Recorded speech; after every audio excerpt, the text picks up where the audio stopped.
Hey there, so today we have another review. This is a beer from Fat Orange Cat. I believe I think I've reviewed something from them before, but this is out of North Haven, so this is out of the 12% facility, so they're both a brewery and distributor. How that works in their kind of like three-tier system. Hey, anyway, this is Teenage Kitten. Oh, wait. Dazed and Confused Teenage Kittens. Interesting. So they go with this kind of art kind of, well, you guys tell me what kind of style of art this is. But anyway, they do this kind of art, and they have obviously a theme with the cats. Pretty cool. This is 7.1. This is a Dank Hazy IPA. So this came recommended from GB, and it's supposed to be dank. I like me some dank. Usually not combined with haze, but we'll see how it turns out. Beer looks pretty nice. Comes in a really nice kind of like gold to medium gold color. It's actually quite attractive. The color has a really nice, substantial, full haze. Nothing too opaque. Nothing too like gravy looking. Just like good looking hazy IPA. Wonderful, slightly off white head. Smells nice too. I get. Actually, didn't look up what's in here, but I get the general kind of like citric vibe kind of thing going on. But I assume there's other hops in here to get it more dank.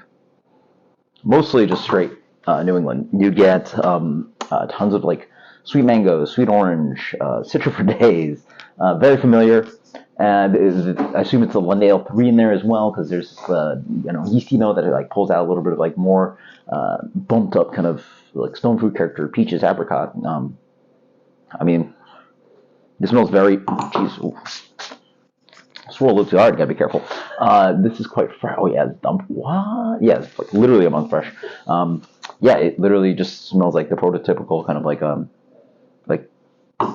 hazy IPA. It smells good, like just exactly what it smells like. Head died pretty quickly, which is a little bit unfortunate. On the palate, wow, that's really crazy. So despite what the nose is very like familiar, soft, fruity, tropical, the palate definitely is dank. Yeah, they definitely push some dank in here. I'm curious why and how, but hey. Up front, it's a combination, right? It's that familiar kind of sweet mango, sweet citrus, sweet orange, ripe fruit, a little bit of like sweet apricot kind of thing, just like familiar hazy citric thing kind of going on. But then it's almost like they had another thread, right? Like another beer that they just like integrate into it, which tastes a little bit like a Pacific Northwest kind of IPA, which is like that dank, green, diesely, a little bit marijuana, soily. So it's almost as if like, I mean, it looks like a hazy IPA, right? But it tastes as if you blended both hazy IPA and a little bit of like West Coast / Pacific Northwest IPA into it. It's weird. Really nice and drinkable. Pretty soft, so you get that contrast of like softness, but also a little bit dank. I will say this is not that dank.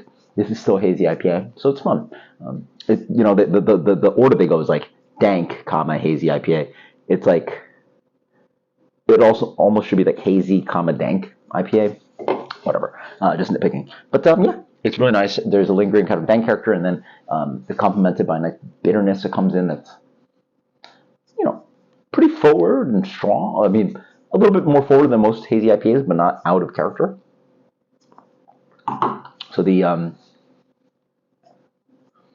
yeah, it has like a medium bitterness, a little bit pithiness. I don't get too much chalk or vegetable green character to talk of. Medium to medium plus mouthfeel.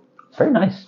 Like it's just a drinkable, tasty hazy IPA, which is again harder to find for me these days. I always have a hard time finding that stuff. So that's just good. It has really nice kind of soft texture to it with that kind of just classic mango, apricot, sweet citrus, big citron notes. It's familiar hazy IPA, and then get a little edge of this extra dank that I really like the extra dimension that it adds. I'm trying to think. Brewers that make hazy IPA that are really good tend to have a little bit of complexity to them. They generally don't make it so dank. Like I'm not saying that it's like out of place, but it is a little bit more amped up than I'm used to. I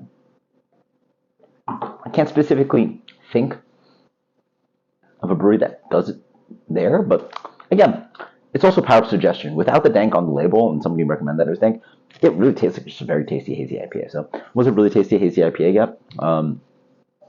Honestly, I'm pulling back my ratings these days. I feel like for a long time, for years, I was just giving like every great hazy IPA like 96 and plus. I feel like I'm like expanding now more. Yeah. Who knew? After like a decade of reviewing beers, like hazy IPA sort of like went a little bit further back on my back or my preferences, I guess. Yeah, maybe. I still really enjoy it. It's very tasty.